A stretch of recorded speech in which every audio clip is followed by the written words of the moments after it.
Anim na Sabado ng Beyblade ni Ferdinand Pisigan Harin.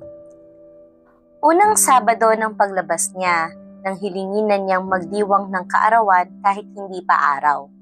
Nangumbida ako ng maraming tao kasabay ng biling huwag kalimutan ang regalo at pagbati ng Happy Birthday, Rebo.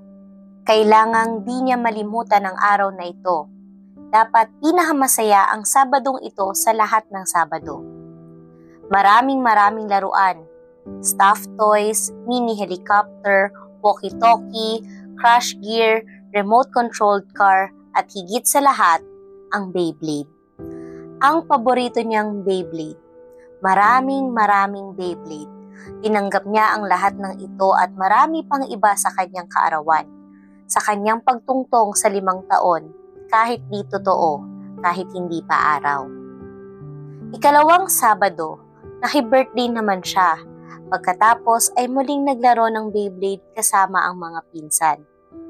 3 araw bago dumating ang ikatlong Sabado, sorpresa ko siyang dinalaw. Unti-unti na siyang nanghihina. Bihira na siyang ngumiti.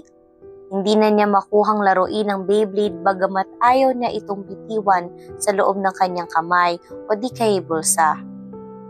Ang nakapangangalit ay unti-unti na namang nalalagas ang kanyang buhok. Subalit pinipilit pa rin niyang maging malakas bagamat talagang hindi na kaya ng kanyang paang tumayo ng kahit ilang sandali man lang. Nakadudukot na rin siya ng mga matitigas na butil ng dugo sa loob ng kanyang gilagid. Sa labas ng bahay na kanyang tinitirhan, lubos kong ikinagulat nang tanungin niya ako ng, "Tay, may peya ah? Tay, may pera ka?"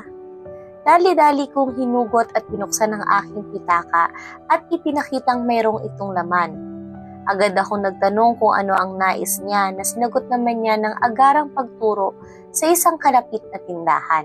Kung mabilis man akong nakabili ng mga kending kanyang ipinabibili, mas mabilis siyang umalis agad sa tindahan at nakangiting bumalik sa aming kinauupuan.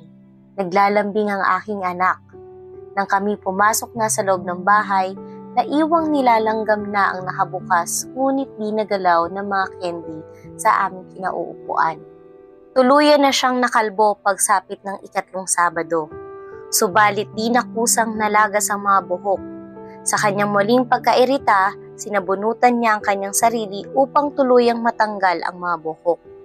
Nang araw na yon, kinumbida ng isa kong kasamahan sa trabaho ang isang mascot upang bigyan ng pribadong pagtatanghal si Rebo nang walang bayad. Matapos ang pagtatanghal, bagamat di man lang siya mahangiti at makatawa, kitang-kita sa kanyang mata ang kasiyahan. Isang kasiyahang unti-unting humina at nawala. Di na maikakaila ang mabilis na pagkapawi ng lakas ng aking anak pagsapit ng ika-4 na Sabado. Di na niya makuha pang ipasok ang PC ng Beyblade upang mapaikot ito. Ramdam na ang pagod at hingal sa kanyang pagsasalita. Kaya kahit ang dalhin ko siya sa isang karnabal, isa lamang ang ninais niyang sakyan.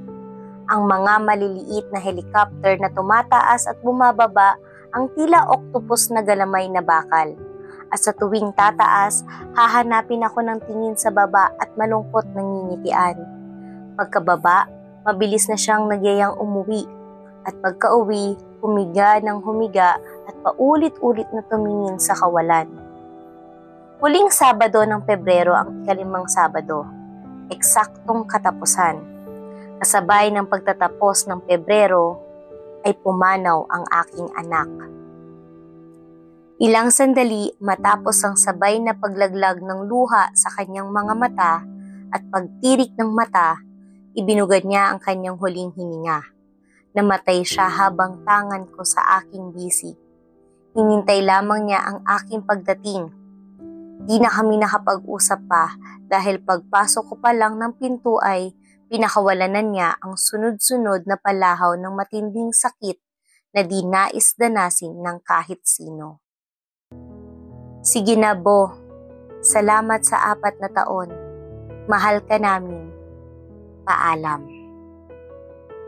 Ika-6 na Sabado ng paglabas ni Rebo sa ospital. Huling Sabado na masisilayan siya ng mga nagmamahal.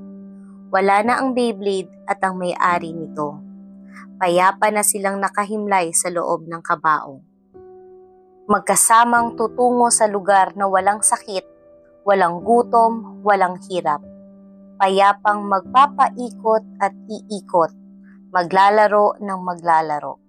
Habang kaming mga naiwan ay paglalabanan at pag-aaralang tanggapin ang kirot ng pagkalungkot.